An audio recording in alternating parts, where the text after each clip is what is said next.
বিসমিল্লাহির রহমানির রহিম। আজকে আমি তোমাদেরকে বাইনারি সংখ্যা থেকে অন্যান্য যে সংখ্যাগুলো আছে সেগুলোতে আমরা কিভাবে কনভার্ট করব, এটা খুব সহজেই অল্প সময়ে তোমরা শিখে নিতে পারবে। একটু মনোযোগ দাও, খুব কম সময়ের একটা ভিডিও হবে, লেস দেন 10 মিনিটস। এর মধ্যেই আমি তোমাদেরকে এই বাইনারি থেকে অন্যান্য তিনটা যে সংখ্যা পদ্ধতি আছে সেখানে আমরা কিভাবে কনভার্ট করতে পারি, চলো আমরা সেটাতে দেখে ফেলবো। অর্থাৎ আমাদের আজকের এই ভিডিওর টার্গেট হচ্ছে একটা বাইনারি সংখ্যা দেওয়া থাকবে, সেই বাইনারি সংখ্যা থেকে আমরা কি করে সেটাকে অক্টালে নিয়ে যাব, সেটাকে আমরা ডেসিমালে নিয়ে যাব এবং সেটাকে আমরা হেক্সাডেসিমালে নিয়ে যাব।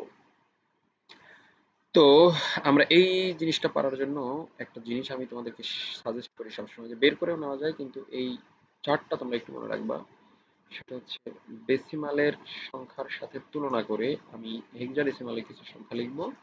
এই জিনিসটা তোমরা একটু মনে রাখবা, মনে রাখলে হবে। যদি জিরো থাকে তাহলে হেক্সাডেসিমালে হবে 4টা জিরো, 1 থাকলে হবে 0001, অর্থাৎ হেক্সাডেসিমালে 4 বিট করে নিয়ে আমরা ডেসিমালের সমতুল্য মান তৈরি করব। 2 থাকলে আমরা 10 হিসাবে চিনলেও সেটাকে আমরা 4 ঘর পূরণ করে নিব। 3 থাকলে আমরা 11 হিসাবে চিনলেও 2টা ঘর পূরণ করে নিব। 4 কে আমরা 100 হিসাবে চিনি, কিন্তু 4 ঘরের জন্য একটা শূন্য দেই। 5 কে আমরা 101 হিসাবে চিনলেও 4 ঘর পূরণের জন্য একটা বামে শূন্য নেই। আর 6 কে চিনি আমরা 110 হিসাবে এবং 4 ঘরের জন্য অতিরিক্ত একটা শূন্য।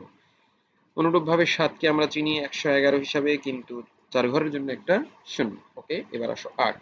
8 মানে আমরা জানি হচ্ছে 1000। 9 মানে আমরা জানি 1001। 10 মানে আমরা জানি 10 10, কিন্তু হেক্সাডেসিমালে এটাকে এ হিসাবে চিনি।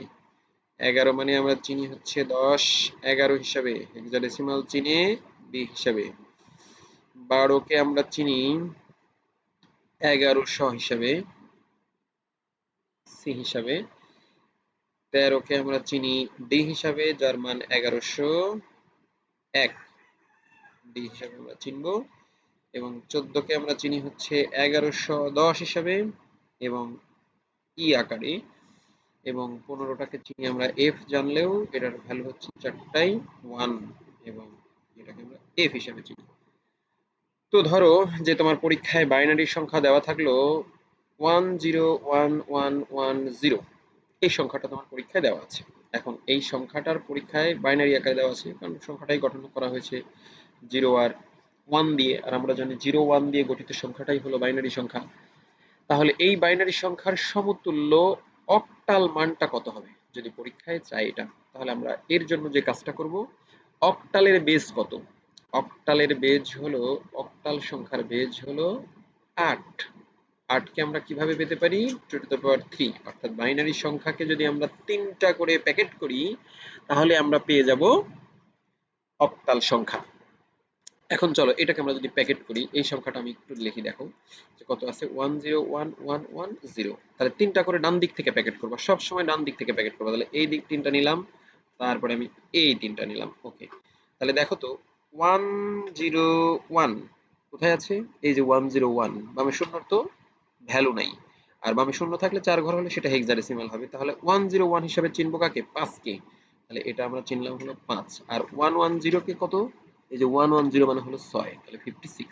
তাহলে আমরা বলে দিতে পারবো যে এটা হবে হচ্ছে 56। অর্থাৎ এরকম যদি কোনো একটা প্যাটার্ন থাকে বাইনারি সংখ্যার, তার জন্য আমরা অক্টালে যে ভ্যালুটা পাবো সেটা হবে 56। ওকে, এখন চলো আমরা এই সেম উদাহরণটাই আমরা জানতে চাচ্ছি, যে এই সেম উদাহরণটাই নিব, কিন্তু আমরা এখন চাচ্ছি যে এটার ডেসিমাল ভ্যালুটা কত হবে। ডেসিমাল ভ্যালুটা কত হবে চলো আমরা শিখে ফেলবো। তাহলে আমরা সংখ্যাটা এখানে লিখে ফেলি যে 101110।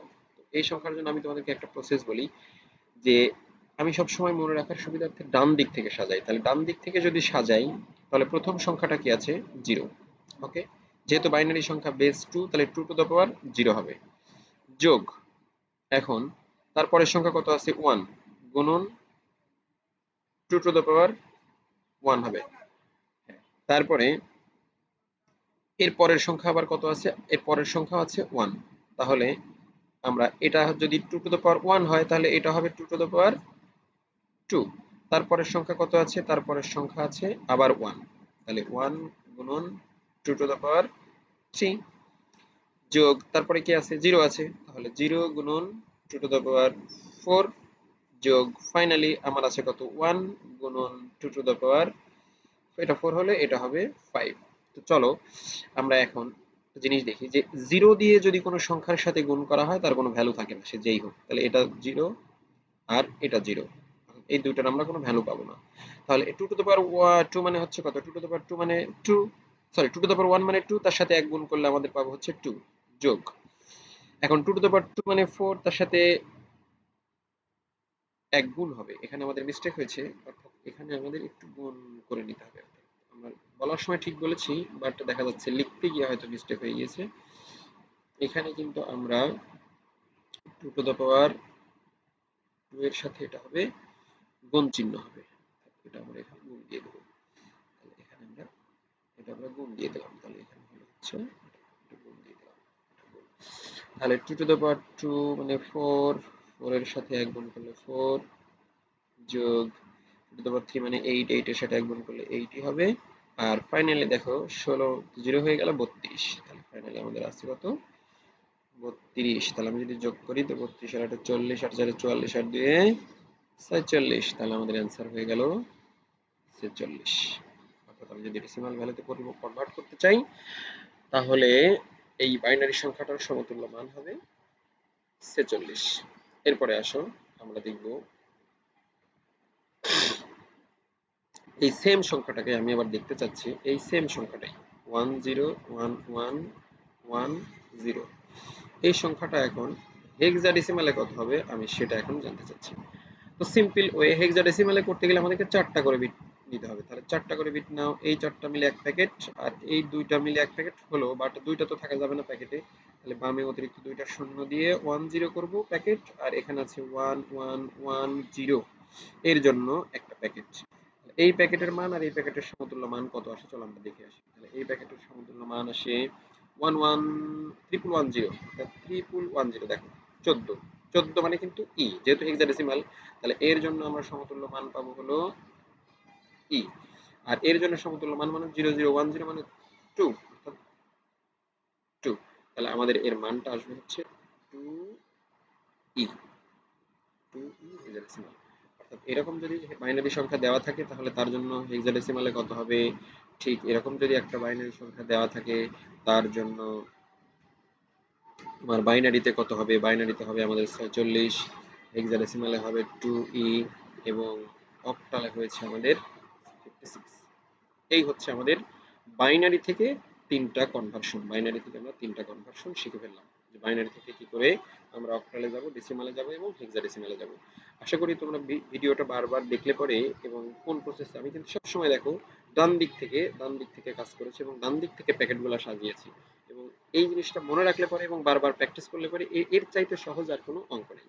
আজকে এই পর্যন্তই। আল্লাহ হাফিজ।